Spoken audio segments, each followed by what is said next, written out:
কথা যে তোমার শোরুমে বা যে কোনো কাজে তোমার দেওয়া হবে, ঠিক আছে? সেই ক্ষেত্রে তোমার না বলা যাবে না। কাজের ক্ষেত্রে বস এটা সব থেকে বেশি মাইন্ড করে, না কথাটা সে পছন্দ করে না। ঠিক আছে, তোমার একটা কাজ দিছে, মনে করেছি বা মনে নাই বা হয়তো বা ধরেছি, এসব কথা সে শোনা নাই।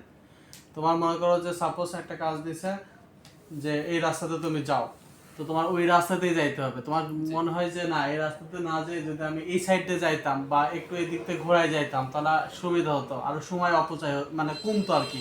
না, দরকার নাই, তোমার যেভাবে বলবে ওইভাবেই চলতে হবে। ঠিক আছে, তোমার মনে একটা রেখা দাগ টেনে দিবে যে এই রেখাতে তোমার চলতে হবে, এই রেখা দিয়ে যাওয়া লাগবে। ঠিক আছে, জি অবশ্যই। তো মনে করো যে আমাদের যে কাজগুলো সেই কাজগুলো তোমাকে দেওয়া হবে, করতে হইব। ঠিক আছে, তো এখানে না বলা যাবে না, মিনিমাম 1 বছর কাজ করা লাগবে।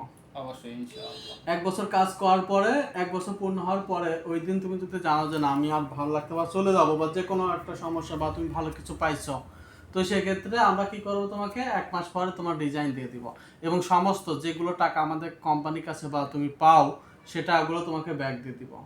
কেননা একটা বছরের কথা বারবার বলতেছি, কেননা তোমার পিছনে আমাদের শ্রম যাবে।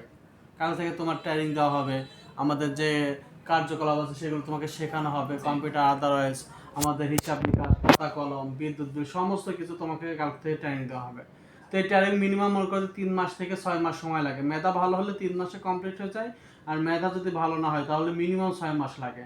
তাহলে তোমার পিছনে মনে করো যে আমরা 6 মাস কাজ করলাম, করার পর তুমি যদি কও যে আমি চলে যাবো, এখন তোমার শিখাইছি, তুমি এখন আমাদের ফল দাও নাই, ফল দেওয়ার আগে যদি চলে যেতে চাও, তো সেক্ষেত্রে তো আসলে কোম্পানি রাখবো না। কেননা তোমার পিছনে আমরা এখন শ্রম দিব, এখন তুমি যদি কও যে কাজ শিখার পরে চলে গেলে তো আমাদের সমস্যা, যার কারণে আমরা মিনিমাম 1 বছর রাখি। ঠিক আছে, তো এখন থেকে তুমি যদি বলো যে না আমি কাজ করব, আমার কোনো সমস্যা নাই, তাহলে আমরা তোমার রাখবো। আর যদি মনে করো কাজ তুমি বললা তারপরে যদি চলে যাও, তো সেক্ষেত্রে তুমি বেতন পাবে না, কিন্তু তখন কোনো আইনি নোটিশ কোনো কিচ্ছুতে কোনো কাজ হবে না। এই যে আমরা প্রমাণ হিসাবে তোমাকে রেখে দিচ্ছি যে সশরীরে সজ্ঞানে সুস্থ মস্তিষ্কে তুমি কি চাকরি করতে ইচ্ছুক? জি ইনশাআল্লাহ।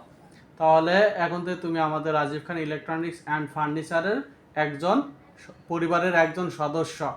ঠিক আছে, তো সেক্ষেত্রে এখন থেকে যে কোনো কাজ যদি না বলো করবো না, বা নিজের ইচ্ছায় মনে করো যে বিনা নোটিশে ছুটি কাটানো যাবে না, অবশ্যই অনুমতি নিয়ে ছুটি কাটাতে হবে।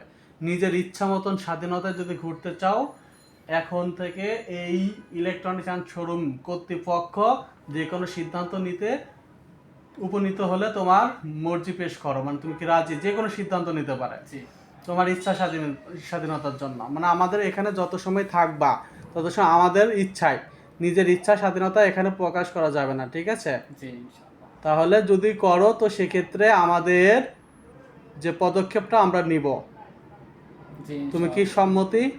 জি ইনশাআল্লাহ সম্মতি। ঠিক আছে, তাহলে ভালো থাকো, তোমার জন্য সুস্থ কামনা।